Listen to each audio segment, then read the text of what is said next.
In 1855, the monks who lived in this abbey were upset by the construction of this railway line going through the viaduct and ruining any plans for their terraced gardens that were supposed to be there.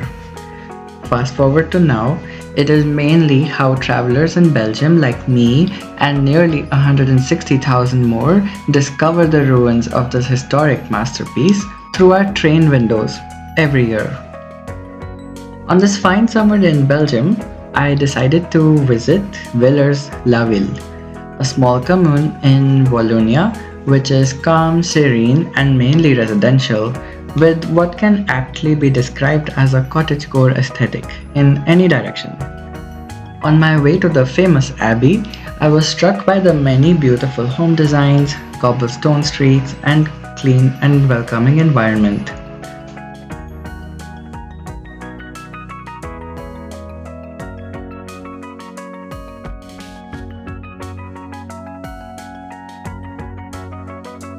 Although the lack of a proper walkable pavement was felt at times, I was soon taken over by the greenery that surrounded me.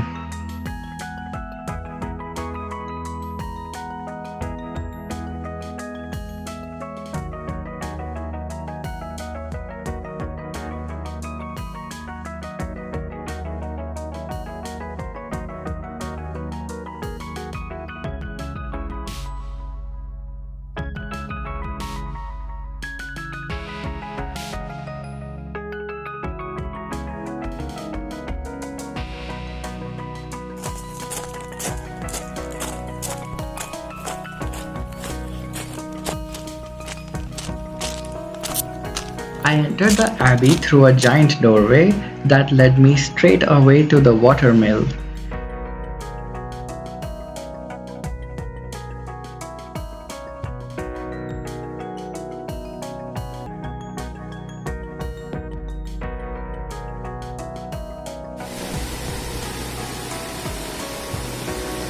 It was running with a rhythmic bow and high which gave the entry a lo-fi background music like no other. This was first built in 1146, which is a testament to the architectural marvel of the monks of the Cistercian order. They built it with underground pipes and ponds that give the entire abbey a natural boundary till today. With a quick €10 entry ticket, I was already on my way to grasp the geography of this landscape. It is a rolling hillock with mainly the vast cloister at the center of all the buildings in this monastery. As I was walking into the garden though, I was hit with the most magnificent scent of roses and jasmine and a couple more flowers that I don't really know the names of. And if I could pocket that smell, I would and share with you. And then all of a sudden, I walk into the 12th century ruins with an absolute sense of time and life still having been there. The walls feel rugged and ridden with storylines, especially considering that the guideposts mention some areas as the kitchen or the prayer room or the dormitory for the monks in the past. It made me a bit more conscious of those days when these walls saw life and civilization while still in its former glory. What's more is that now these walls are taken over by nature, the wind knocking down on the feeble structures with the strong ivy plants that grow through the cracks, or even the pigeon nests that somehow make their home in the dark.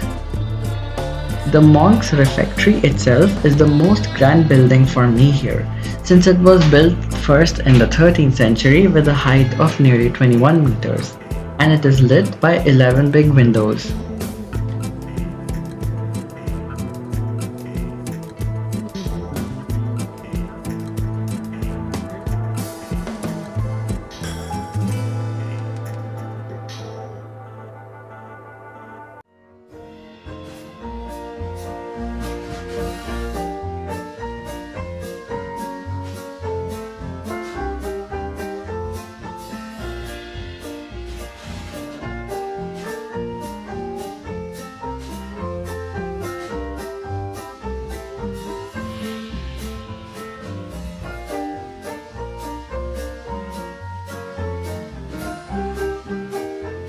There is ample time for walking endlessly around this entire land site.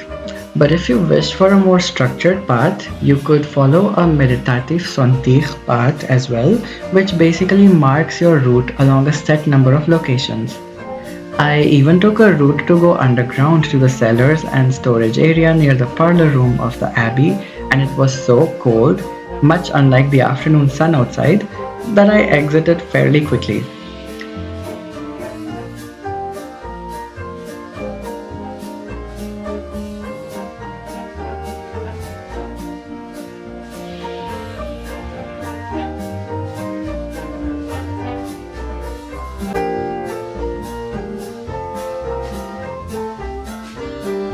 Then, making my way towards the protected vineyard, I also saw some grape plants rising up from the earth, and they will naturally earn their right to take the name of Vin de Villers or Villers wine by next year.